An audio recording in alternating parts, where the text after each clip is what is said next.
Aloha! Gente linda e maravilhosa! Hoje é o dia mais feliz das nossas vidas. Acordou pensando assim hoje? Porque essa é o pensamento que você tem que dormir e acordar, tá bom?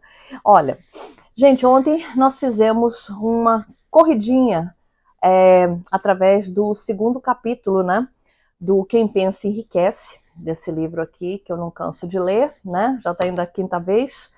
E, e eu estava olhando aqui achei um verso muito lindo, não diz o autor nesse livro, mas para reforçar, né, aquela certeza de que a riqueza só vem quando você se conecta com o desejo, o pensamento, depois o desejo, né? E começa a vibrar aquela alegria. É aí que as coisas acontecem, né? E aí vai para ação, né? Ação é muito importante. Tudo tem que estar em movimento. Tudo tem que estar em movimento. Você tem que tomar aquela decisão de não, eu quero enriquecer, ou eu quero um grande amor, ou eu quero uma vida melhor para os meus filhos, uma educação melhor. Então, eu vou ler para vocês aqui esse verso. Fiz um acerto com a vida por 1 centavo, e a vida não me pagou mais. Embora eu pedisse à noite, depois de contar meus ganhos escassos, pois a vida é um padrão justo. Ela dá o que se pede. Mas, uma vez acertado o pagamento, há que aguentar o esforço. Eu trabalhei por um salário mesquinho, só para descobrir consternado que a vida pagaria de bom grado o que eu tivesse pedido. Então, neste poema, né, no final do segundo capítulo desse livro, né, me remete, como ontem, eu acabei lembrando de coisas. E quando eu estava no Brasil, minha vida era muito difícil. Nossa Senhora, minha vida era. Eu tinha um salãozinho, e dali eu tirava o sustento, eu dava emprego para manicure, esteticista, mais um cabeleireiro, e corria que nem uma louca atrás de pagar produto, atrás de pagar boleto em banco. Naquela época era tudo em promissória, né? Então se comprava lá, fazia uma compra de produtos para o salão, tintas, coisas para o cabelo, e pagava tipo promissórias de R$ 500 por mês. E aquilo era uma luta, aquilo era uma luta. E no final da semana, e eu com 3 filhos, a Ana Paula tinha 3 aninhos, 2 aninhos de idade. Era um bebê, basicamente. E o Rick tinha uns 5 anos, né? E a minha mais velha, Samantha, tinha uns 13 anos. Então, tudo era muito difícil. E, e o pai das crianças, né? No final do mês, uma vez ele apareceu com 3 caixas de bombom. Naquele dia eu pensei, uau, qual é a ajuda que eu posso ter, né? E aí eu me senti assim, sabe? Aí eu senti que na minha vida, eu tinha feito escolhas erradas, eu estava, a sensação é de que eu estava carregando o mundo nas costas, porque tudo dependia de mim, não dependia de mais ninguém. E ainda, para, ainda ajudava minha mãe com 2 irmãos, que eram pequenos, né?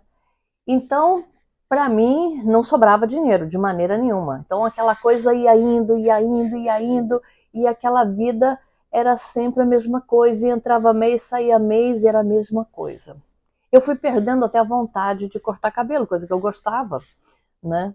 Porque eu nem estava no salão o dia todo, eu estava na rua, correndo atrás de dinheiro, fazendo cursos, investindo, tentando empréstimos no banco. Eu virava, era um caos, tá? Eu olhava assim e falava, meu Deus, será que eu nasci para isso? Será que a minha vida vai se resumir nisso? E eu tentava, naquela época, imaginar a minha vida dali a 10 anos e eu já tinha a resposta. Vai continuar na mesma. Tudo vai ser sofrido. Porque a minha visão da vida na época era de escassez. Faltava tudo. Era uma luta. Conseguia uma coisinha, descia, sabe, eu dava um passo, descia dois. Dava um passo à frente, descia dois. Subia três, descia dois. Né? E não saía disso, e não saía disso. E eu comecei a ficar revoltada com a situação. Né? E acho que eu já contei essa história para vocês. Um dia eu fui fazer um curso de pequeno e médio empresário e o professor, um dia, já na metade do curso, conversando com um rapaz na hora do café, eu estava sentada do lado e o rapaz tinha falado que tinha vindo dos Estados Unidos, né, com o dinheiro para investir. Ele tinha recém voltado para o Brasil e ele queria investir. Ele foi perguntar para o professor do curso que eu estava fazendo, de pequena e grande empresa, microempresário. E aí o meu professor falou, olha, quanto é que você tem? Aí ele falou assim, acho que uns 100 mil reais. Não era muito, né? Bom, para mim era muito. Eu até olhei na hora que ele falou 100 mil reais. Eu falei, ok. E aí ele falou assim, o professor, eu fiquei esperando a resposta, né? Falei, será que ele vai falar, monta um salão? Monta um salão de beleza? Aí eu falei, fiquei escutando. E aí ele falou assim, olha, guarda o seu dinheiro no banco e vive dos juros. Porque 99% das empresas que abriam naquela época, isso há 22 anos atrás, fecham depois de um ano com prejuízo. Então, se você quer um conselho honesto, eu guardaria, se fosse você, guardaria o dinheiro no banco. E eu, assim, estava com aquele gás ainda, mesmo a vida difícil, eu estava na esperança, né, de que o meu salão fosse um salão promissor, já que era no centro da cidade, né? Eu tinha saído daquela coisa de bairro e ido para um salão na cidade, então eu achava que iria ter, né, um desenvolvimento, né? E tudo era difícil, colocar um letreirinho na frente, fazer isso, aquilo, botar um sign na frente, um luminoso, tudo era caro, tudo era caro, tudo era difícil e muito caro, né? Tudo era parcelado, tudo era a longo prazo, né? E eu me cansei disso, porque os meus filhos estavam, a minha mais nova estava quase com 3 anos, eu falava, meu Deus, a primeira filha eu coloquei no particular, né? E eu sempre estudei em escola particular, então naquela época falava-se muito mal do ensino público, né? Então eu queria um melhor estudo para os meus filhos, né? Uma melhor educação. Né? Para mim era essencial, não importasse o que eu estava vivendo, mas quando você tem filhos, você quer o melhor para eles. E o meu menino já estava com 5 para 6 anos, já tinha colocado ele na escola pública, já tinha me dado por vencida de que eu não iria conseguir colocar num estudo particular. E aí já estava vendo que a terceira também iria, porque eu não tinha ajuda de pai dos filhos, né? Ele estava pior do que eu, a situação dele era pior do que a minha. Então não tinha como, né, abrir a mão se não tivesse nada. E eu me vi sozinha naquele tumulto e falei, quer saber? Eu vou arriscar tudo. E é nisso que fala no segundo capítulo do livro do Quem Pensa Enriquece, eu consegui me identificar nesse livro, porque a maioria das pessoas que estão nesse livro aqui, dos milionários que estão nesse livro, nenhum tinha ensino naquela época, 1800 e pouco, eram pouquíssimos que conseguiam ter uma graduação, né? Thomas Edison fez 3 meses de escola, né? O próprio Carnegie, que passou a fórmula, tinha também o mínimo de escolaridade, né? E eles conseguiram se destacar e virar milionários. Então, Thomas Edison contava com seu talento, né? Contava com a sua criatividade em fazer coisas úteis. E acabou sendo o inventor da lâmpada. Ele fez o headphone, onde ele facilitava a comunicação, tipo de um telefone, mas não era ainda bem um telefone, mas ele conseguiu implantar aquilo nas grandes empresas e conseguiu ir para frente, né? E por assim a gente também vê durante a vida que a educação, ela é muito importante, lógico, né? Nós estamos aqui afundando nos livros, eu pelo menos fui buscar o conhecimento nos livros depois de muitos anos, né, achando que eu, no meu salão de beleza, eu já tinha me encontrado, mas aquilo não preenchia. E quando eu saí do Brasil, aquilo não me completava. Eu tinha a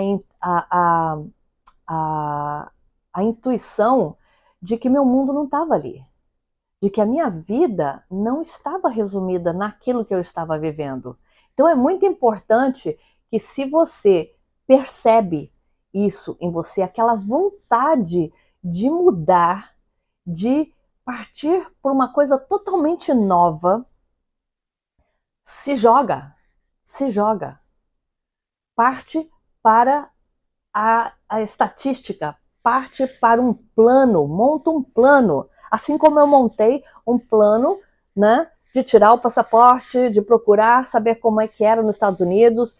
E muita gente, eu tenho gente que me ouve de Portugal, da Espanha, e bendito seja os brasileiros que foram para o mundo, entende? Porque eu sei o que é isso, a vida de imigrante num mundo totalmente diferente do nosso. Eu sei o que é isso. Tem o lado bom e tem o lado ruim, tá? Muitos tentam e não conseguem e voltam para trás. Mas aí é que tá. Você queima as pontes, você queima os barcos, assim como aconteceu daquele guerreiro que queimou os barcos para poder ganhar a guerra, né? Então você se vê numa situação que é tudo ou nada. Ou, lógico que você pode voltar, lógico, e até em melhores condições, né? Existe, isso vai de cada um. Mas no meu caso, eu sentia como eu quero descobrir um mundo novo. Eu quero, tá tudo errado aqui para mim, não tá dando nada certo. Eu quero aprender coisas novas. Tudo que eu não vi na minha vida. Eu queria viver uma vida nova. E eu saí do Brasil e vim para cá e aprendi uma cultura nova, aprendi uma vida nova. E eu não me arrependo, porque era o que eu queria. A minha vontade é conhecer a Europa de cabo a rabo, entende? Tem muitos lugares que eu não fui ainda e eu quero. Por isso eu optei pelo digital, pelo ensinar o que eu aprendo como o meu negócio de vida, a minha forma de vida. E eu sei que muita gente gostaria de ter isso também. E tem que enfiar a cara e começar. De algum jeito tem que começar. E a gente aprende muito no processo. Muita gente deixa de começar porque ela tem medo de não dar conta. Agora eu vou te falar uma coisa. Você começa e Deus põe o chão embaixo. Não existe nada difícil demais que você não possa aprender. Não existe. Só não consegue essa vida quem desiste. E quando você desiste, você volta para aquela zona de conforto. E isso não era para mim, ou, né, eu não consegui. Mas você volta como derrotado. Porque, na verdade, é você tentar e você vai conseguir. Então você fala, ainda bem que eu fiz, ainda bem. Eu não me arrependo de nada que eu fiz, porque isso me deu exatamente, a vida me deu exatamente o que eu quis dela. Eu queria sair da onde eu estava, eu queria viver uma vida nova, eu queria aprender coisas novas, eu queria descobrir um mundo novo, dar educação para os meus filhos, abrir as janelas dos meus filhos para a vida, dando uma cultura diferente, uma língua diferente. Então eu estava abrindo as portas para eles de limitações que para mim não foram abertas pelos meus pais. Eu tive que abrir. E isso é muito legal, porque é uma ideia, um pensamento, tudo começa de um pensamento. E puf, tudo ficou para trás. E eu estou aqui hoje estudando isso para te mostrar como é possível, porque é possível. Não só para sair do país, pelo amor de Deus. Não estou dizendo para ninguém sair do Brasil. Eu estou falando que se você quer, é possível. Se está na sua cabeça, se você já enxergou, já visualizou isso, é possível. Tudo o que você sente e vê é possível, é para você. Agora, você precisa da ação para poder fazer, né? E no final desse capítulo 2, tem uma passagem aqui que é muito linda. O desejo passa por cima da mãe natureza. É a respeito do filho do próprio Napoleão Hill, que nasceu sem as orelhas. E o pai, o Napoleão Hill, não quis acreditar, ele não quis pensar na ideia de que seu filho era um deficiente. Ele, de uma certa forma, ele conseguiu, falando com a criança, contando histórias para a criança, observando, comprou uma vitrola e colocou a música alta, e ele notou que a criança tinha um certo estímulo, mesmo sem as orelhas, alguma coisa tinha sentido. E ele colocava os dentes na alça da vitrola e ele sentia a vibração daquilo. E o pai falava com ele encostando a boca no occipital, no osso, e ele falava, e a criança, ele conseguiu estimular no próprio filho a audição. E depois de adulto, esse menino estudou em escolas, ele se recusava a colocar o filho em escolas especiais, entende? E ele estimulava todos os dias. A mãe protegia a criança com medo de que o mundo a tratasse mal, mas o pai, ele estimulava a criança a ouvir. E ele falava de perto, ele falava de longe, ele falava alto, ele falava baixo. Inclusive, ele também tem uma passagem aqui do livro que ele, quando a criança era pequena, ele dizia que ela, por ser assim, ela tinha certas vantagens. Então, ele não plantou a semente na mente da criança de que ela era uma pessoa diferente dos outros e que ela seria menos. Ele implantava ideias de que a criança teria vantagens acima das pessoas que tinham orelhas, entende? Ele não deixou que a criança tivesse um pensamento de que ela era menos. Ele implantava diariamente ideias de que essa criança era mais, entende? Que ela tinha alguma coisa de especial por não ter orelhas. Mas essa criança foi para a escola e testaram um aparelho auditivo elétrico e ele não se deu bem. Mesmo assim, ele não desistiu, ele continuou indo para a escola, ele estava indo para a universidade, quando alguém que inventou um outro aparelho, pela segunda vez, ele já estava descrente daquele aparelho, já estava acostumado naquela situação, e ele enxergava, né? Então ele lia os livros, ele tentava, é como se ele estivesse aprendendo por si só as coisas, porque raramente ele conseguia escutar tudo o que os professores falavam, né? Então ele foi em frente e ele foi para a faculdade. E aí, pela segunda vez, alguém mandou o aparelho auditivo um outro aparelho auditivo, e ele testou, e pela primeira vez ele escutou como uma pessoa normal. E ele ficou tão feliz com aquilo, né, que ele ligou para a mãe para escutar a voz dela no telefone, né? E logo depois ele escreveu uma carta para esse inventor desse aparelho e agradecendo, porque ele realmente agora ele estava ouvindo. E os médicos faziam os exames e diziam que não tinha explicação. Era um desejo, era um milagre que ele, porque ele não tinha a construção auditiva que suportava ele ouvir, né? Para os médicos naquela época, ele sempre ia ser surdo, entende? E ele transpôs falta da audição, né? E ele escreveu essa carta para as pessoas que tinham mandado o segundo aparelho auditivo para ele, e é muito legal, porque aí veio uma proposta e uma oportunidade dele ajudar outras pessoas a ouvirem. E ele topou. Isso aí o deixou rico também, milionário, porque ele, através do mundo, ele começou a frequentar coisas que ele nunca tinha visto, que eram escolas para deficientes auditivos, né?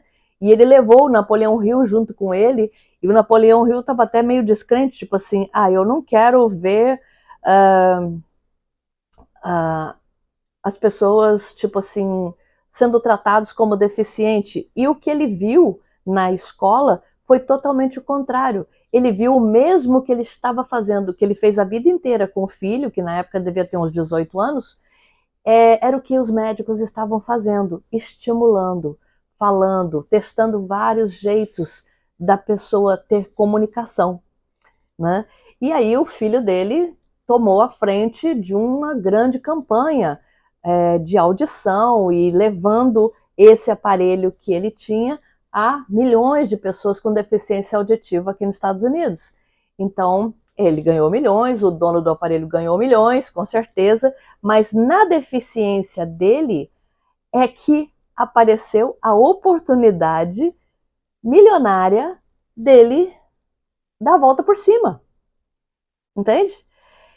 Então são coisas assim que acontecem na vida que você fala, uau, né? Quantas pessoas têm deficiência e ao invés de tentar, né, de tentar transpor essa barreira, se pensam em si mesmos como coitados, como pessoas menos favorecidas. E você, que é normal, que tem os dois ouvidos, que tem os dois olhos, que tem a boca, que entende, que tem uma cabeça maravilhosa e não faz nada. E não coloca isso tudo a teu favor para ganhar o mundo e para fazer coisas boas.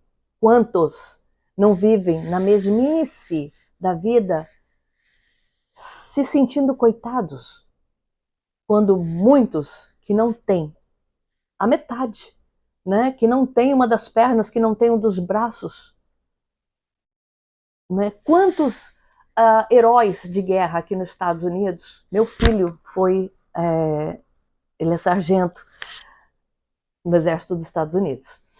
E a gente vê muito ex-combatentes de guerra, né, que voltam sem uma perna, sem um braço. Eles viram coaches. Aqui nos Estados Unidos é tão estimulado pelo fato deles serem vistos como heróis. Lógico que existe muitos que pedem esmola na rua, tá? Mas eu já vi muitos que usaram a deficiência para seguir em frente, para tocar a vida, para dar exemplos para as pessoas, né? Niki Lauda, que teve aquela deformação no rosto, né? Teve até o filme dele, um piloto, ele continuou correndo. O carro pegou fogo, ele pegou fogo e tal, e ele se recuperou e ele voltou à ativa e dirigiu mais bons tempos, continuou com a vida dele de empresário. Então, gente, São histórias assim que tocam a gente e fala, nossa, o que é que eu estou esperando para ir buscar a vida que eu quero? E né, não espere alguma tragédia acontecer. Não, você está bem agora. Vai em frente, segue os seus sonhos. Esses 6, o Carnegie tinha deixado aqui, Napoleão Hill tinha deixado aqui 6 métodos, 6 passos, né, de estratégia para a gente conseguir montar um negócio ou pensar em enriquecer, né? E são coisas assim, fáceis, não são coisas do outro mundo, são métodos simples. Elabore mentalmente a quantia, o primeiro, né? Elabore mentalmente a quantia exata que deseja. Não basta dizer apenas quero muito dinheiro. Você tem que ter uma quantia. Especifique quanto quer. A razão psicológica para essa precisão será descrita no próximo capítulo. Nós vamos ver no outro capítulo. Tá? Segundo, determine com exatidão o que pretende dar em troca do dinheiro desejado. Você precisa dar para receber. Você nada vem de graça, tudo vem de um esforço. Você precisa sair da sua zona de conforto e tentar coisas diferentes para que coisas diferentes comecem a acontecer na sua vida.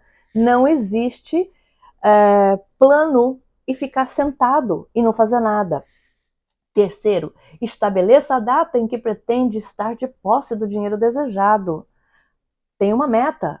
Não seja louco, não vai fazer que nem a doida que quer perder 20 quilos em uma semana. Não, isso é desumano, né? Você tem que ter uma meta consciente de que aquilo é possível. Se aquilo é possível, aí você começa a dar o clique na sua cabeça. É possível, né? E o quarto, crie um plano bem delineado para realizar o seu desejo e comece de imediato a pôr em prática com ou sem prontidão. Quer dizer, agora, é now, é agora. Você tem que começar a agir para que aquilo aconteça. Se é um carro novo, o carro dos seus sonhos, comece a ver esse carro, comece a mentalizar esse carro, começa a ver o que você pode fazer para ter esse carro a prazo, à vista, ou o que você tem que fazer, o que tem que mudar de trabalho para conseguir esse carro, vai em frente. Começa a pedir emprego em outros lugares, em outras empresas. Se você não tem o conhecimento, começa a buscar. Começa a buscar, porque esse emprego vai chegar até você e você vai ter esse carro. A casa dos sonhos é tudo assim, nada vem de graça, mas precisa de uma ação sua para que o universo te ajude e te mande as possibilidades. Né? E o quinto, redige uma declaração clara e concisa da quantia que pretende adquirir. Estabeleça data limite para aquisição e especifique o que vai dar em troca e descreva a clareza e o plano facilitador do sucesso. Começa a pensar, como é que isso vai acontecer? Quais serão os seus passos? O que é que eu tenho que fazer para chegar mais ou menos? E muitas vezes você não vai ter nenhuma ideia, mas você vai no Google e vai procurar aquilo que você quer. É ser um desenhista? Vai praticar, vai fazer cursos, se você já tem um talento, vai em frente, entende? Eu nunca tinha feito pintura em acrílico quando eu fiz quadros assim, quando eu comecei a fazer quadros assim. Os primeiros saíram horrorosos, não tinham a menor chance. Eu chegava a pintar por cima do mesmo quadro para não gastar tela, porque eu estava gastando muito material e não estava dando certo, mas a minha vontade de fazer me levava a fazer cursos, a analisar coisas, projetos que eu gostava, a entender, a seguir pessoas que faziam mais ou menos o que eu queria fazer, entende? E na minha cabeça já vinha sempre ideias de como fazer uma coisa diferente, unindo técnicas, entende? Tudo que eu aprendi, resumi a fazer tipo a resina com acrílico, com ink, alcohol ink, tudo eram técnicas que eu poderia juntar e fazer uma coisa minha, entende? E é isso que eu faço. Agora, por causa do canal, não tenho feito muito quadro, mas tem um lá em projeto, tem outro que ainda falta aqui passar resina, mas vai indo, vai indo, vai indo. Agora o foco é esse canal. E eu quero que cresça esse canal.